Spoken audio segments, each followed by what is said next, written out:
I cannot believe it.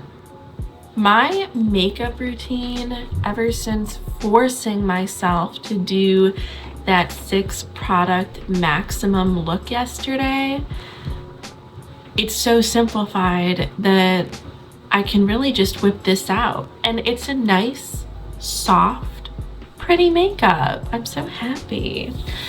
And while I was doing the time lapse of my makeup, I was listening to this video about this girl talking about her food addiction and how she's chosen to live in her car because she just feels like living in her car is going to make her life inconvenient enough that it pushes her to have more discipline. It makes binge eating kind of too hard to do. Like, you can't hoard a bunch of food in your car. It's more work to go and get the food.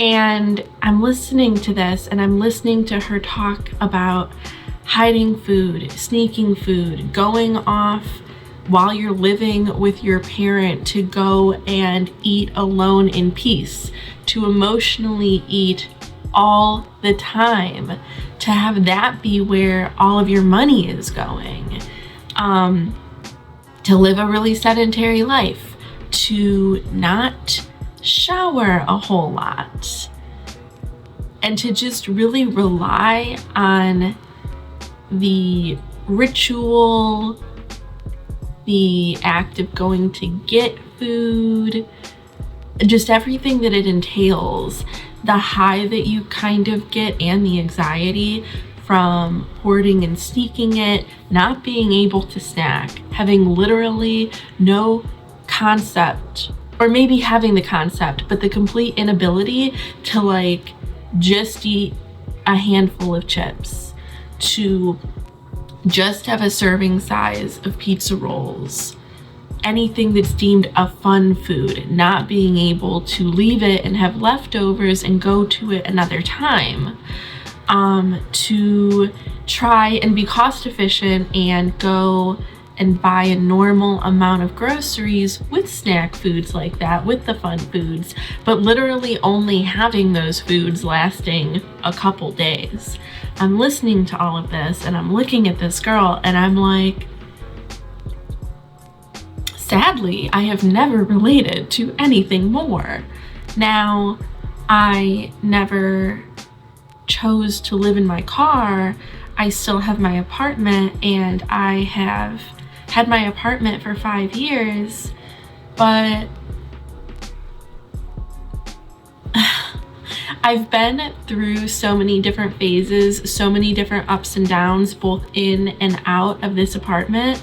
Like, I was always binge eating when I was growing up. I was sneaking food.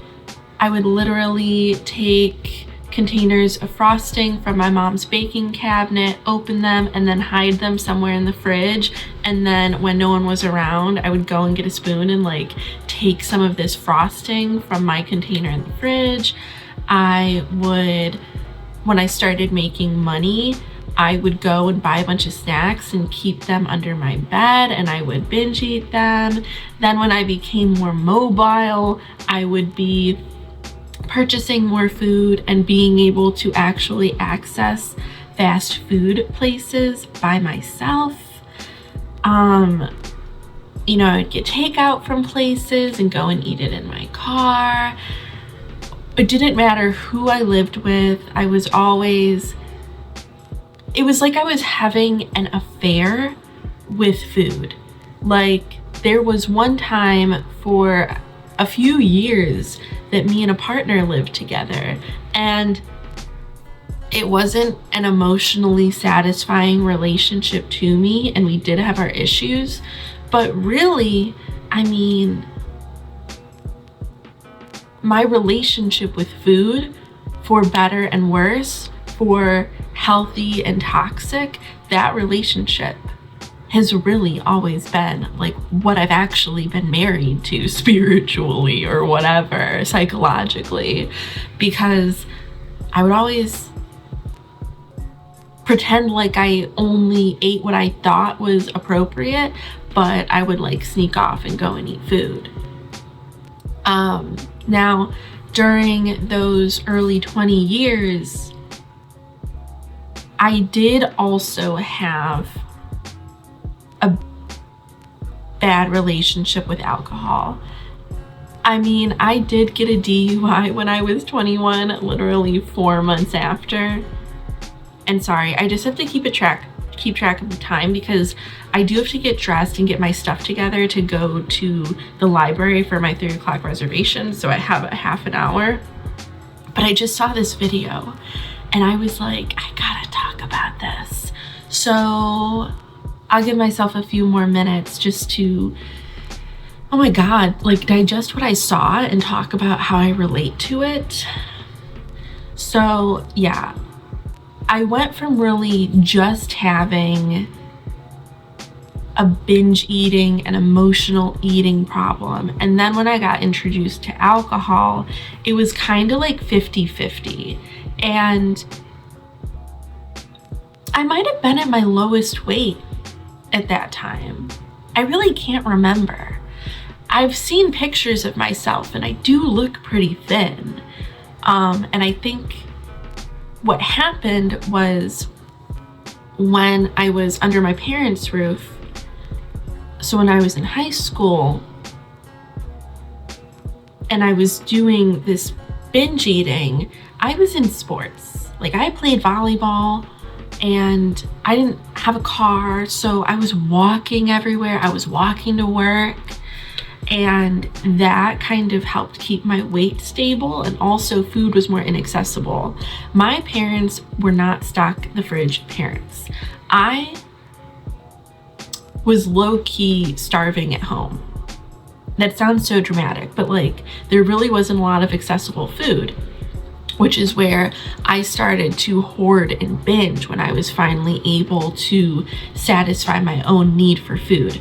I swear to God, like when I was in grade school, I was eating condiment packets. I was stealing my mom's little creamer packets that she would like get from the gas station or whatever. I was taking weird ingredients like the frosting and eating those. I was a scavenger. And I guess you might be wondering, well, why didn't you ask for food? Or like, why weren't your parents really feeding you? And that's a good question. So in 4th grade was when I really put on a lot of weight, to the point that like my family members would say something about it. And that's because my mom fed me so much McDonald's in 4th grade.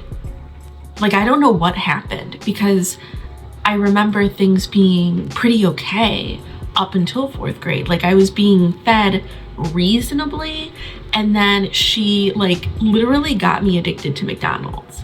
Like to this day, McDonald's chicken nuggets and french fries and their Coke is like crack to me. Like it is a drug to me.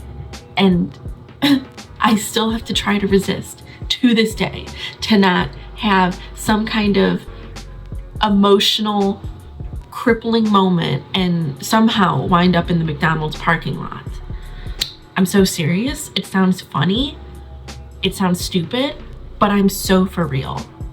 So then when I gained a bunch of weight in 4th grade, it was like the food disappeared. Like they decided they were gonna stop feeding me. My older sister was absent so much. She had jobs. So she was eating when she wasn't at home, she was eating at work, and the food well ran dry. She got me fat, and then they decided to unfat me. They would just take away all of my resources and access to food. Isn't that crazy? So that's kind of what happened. And then when I started making my own money and got more independence, I was hoarding, hiding, and binge eating food. Then I got introduced to alcohol, and alcohol took up like 50% of my brain. actually we'll say 30. It was food, alcohol, and romantic interests. That was all I thought about. I would just bounce back and forth. If I couldn't have food, then I'd have alcohol, and then alcohol would lead to the romantic interests, and it would just cycle, and I would spiral between these two. These were my 3 full-time jobs, honestly. So then I got into my early 20s. I had a full-time romantic partner, and it pretty much went back and forth between food and alcohol. I would have a normal amount of food and a normal amount of alcohol when I was being perceived, but I would still go on my own little quests to satisfy whatever wasn't being satisfied. And then I do think, well, no, I would say that it was still really that ratio up until about 26, 27, when I decided that I was going to find a way to be done with alcohol. And I haven't drank alcohol. I just turned 32 in about, I think it's been 2 straight years. I think my last drink was when I was on a trip for a work trip for my birthday 2 or 3 years ago. So I've been clean of it that long, but 26, 27 was when I really started to plot my escape from alcohol, because it was affecting me physically. I didn't look good, and I could see that, and that bothered me because, well, I didn't want to be ugly. I didn't want to be bloated and have poor skin. So for purely vanity reasons, and because I really couldn't tolerate the hangovers anymore, and I wasn't gonna just super commit and become a full-blown alcoholic, so I decided that I was going to strategize my escape from that addiction. Now, I've also smoked weed this whole time, mind you, since really like my early 20s. So I was still smoking marijuana. I wouldn't say I was addicted, at least not addicted the way that I was to these other things, but it was still in the mix. And then it really was a way that I was coping when I was weaning myself off of alcohol.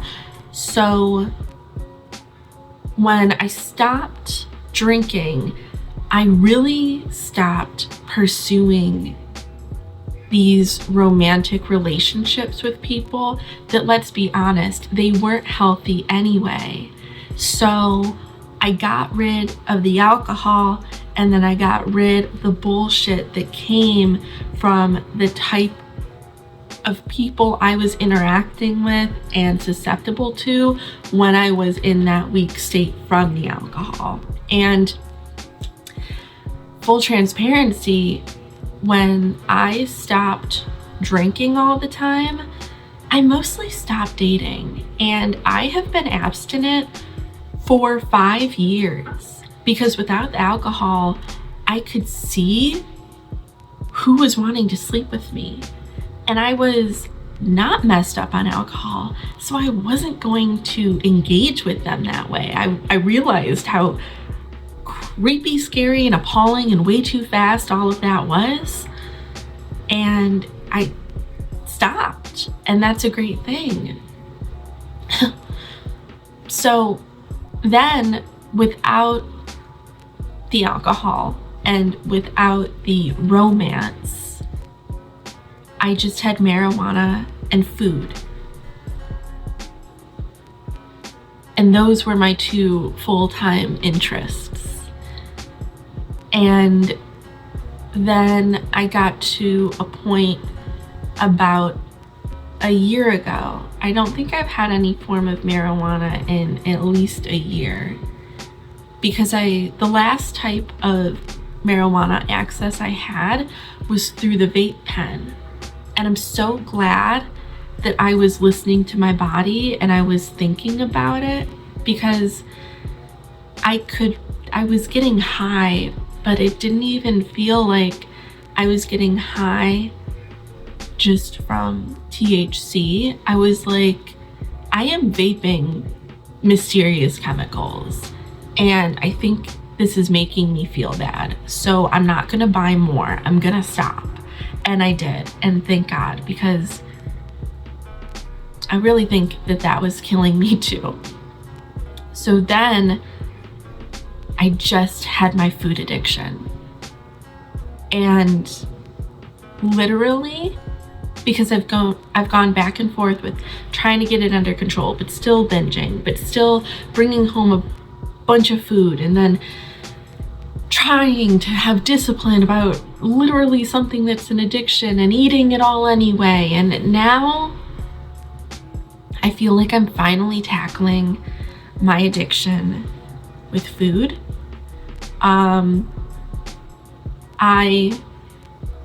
I think it's not even something that I blame myself for anymore. Like, I understand and I give myself grace and acceptance with that, because there are things in the food, and there's so much effort from the food providers to make us addicted to it.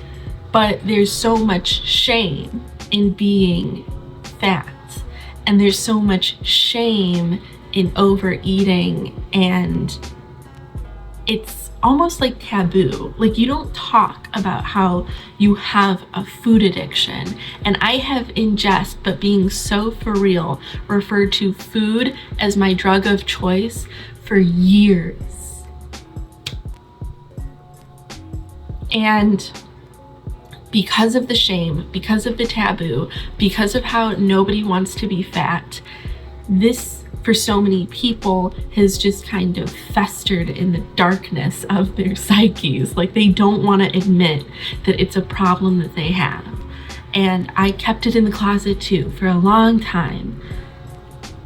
And it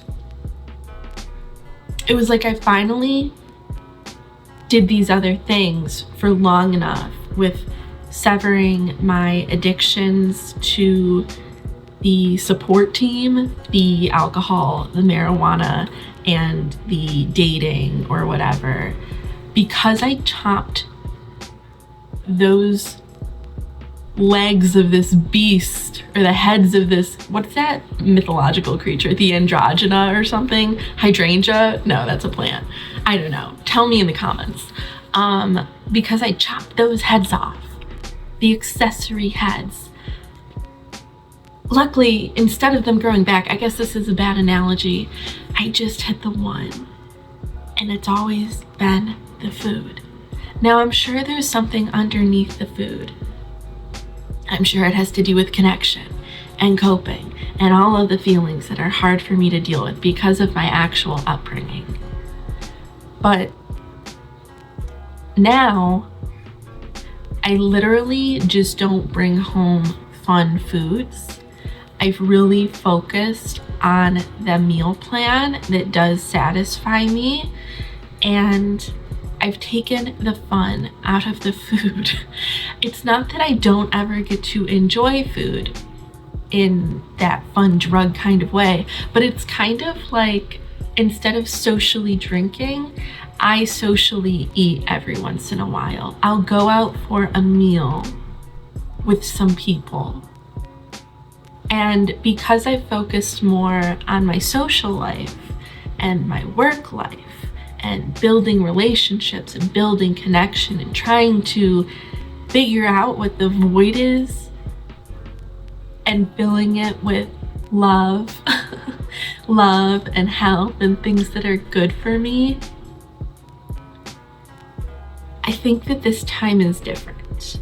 And I did actually commit to living out loud, even to where I've told people about my SLIMTEMBER goal, about slimming down by 50 pounds, so that when SLIMTEMBER comes, I am that transformed version of myself. Like, I've let go of this food addiction, and I just feel like it's really the last habit that I have to break, and I'm finally ready, I think, to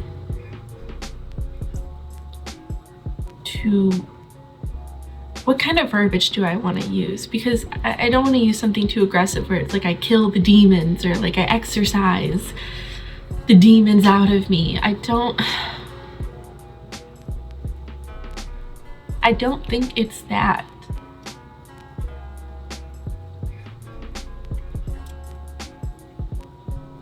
But I think as far as getting rid of the alcohol and the marijuana and the situationships or whatever, those were demons probably that I did get rid of. But I guess food was like my toxic friend for a long time, and now I'm really working on having that healthy, functional relationship with food, and it doesn't freak me out anymore, or at least it hasn't been. I'm sure it'll be an up and a down thing, and it might be something that I really have to pay attention to for the rest of my life, like somebody who's come off of doing heroin, because I've been an addict since I was in 4th grade.